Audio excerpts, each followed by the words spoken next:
Hi everyone! So I just started my Leathercraft journey and I thought I would start with something super easy like a leather tray, but it turns out to be one of the longest DIY I've ever done. But this is a learning process and I've learned so much throughout this whole project. So to make leather trays, I first need to measure and trace out equal amount of squares. I'm making 6 trays, so here I have 12 different squares. And because I'm cutting on soft leather, they tend to stretch when I cut into them. So the 12 squares end up to be not exactly the same measurement. But that's okay, we'll figure that out later. Then once finished cutting, I glue 2 pieces of leather together. It was not until after I finished gluing all of the leather pieces was I told that I needed to wait a little bit before I can place a second piece onto the first leather. Who knew? I thought once the glue dries, it no longer sticks, but it turns out you needed to wait a little bit for it to stick better. I'll have to give it a try to see the difference.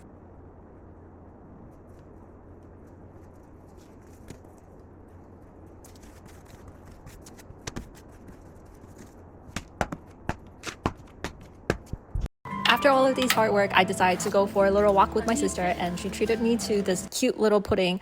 It has no employees and no robots. It's completely honor system. You put your money in a red envelope and put it in a slot. Then you take the pudding and you bring it home. I hope no one steals the pudding and the money. The pudding was so delicious and fluffy. Since I have 2 pieces of leather here, the square is very thick, so I'm pounding it out. Hopefully it will look like only 1 piece of leather here. Okay, I pounded the edges. It does look a little bit better. While I was pounding, there were little bits of leather fluffs coming out.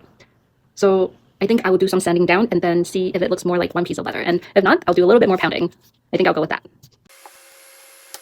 Since I'm using soft leather, after I had pounded the squares, some of the leather has stretched out, so it created an even more obvious unevenness on the squares. So I am cutting out the edges to hopefully can even all of the squares out.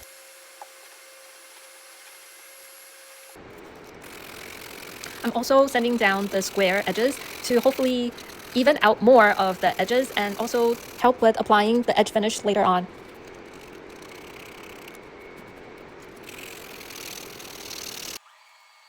This is my first layer of applying edge finish. The leather eats up the edge paint almost immediately, so after I finished the first square, I was down to pretty much half of a bottle. To get ready for a second layer of edge finish, I have to sand down the first layer to make sure that they're even, and then I went in on a second layer of edge paint, which is so much more smoother and it doesn't eat up the paint as fast as the first time.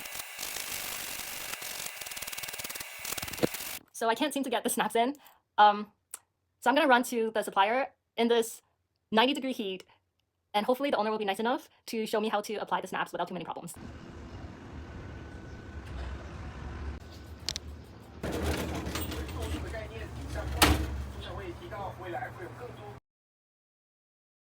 So apparently for different snaps, there are different types of tools. And for this types of snaps, you have to make sure you have the right size tools to go with the snaps as well.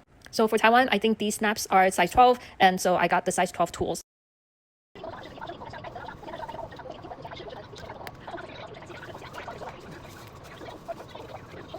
I finally made it! I finally finished my first tray. But before I did, I made a few mistakes, and the owner was nice enough to help me remove them.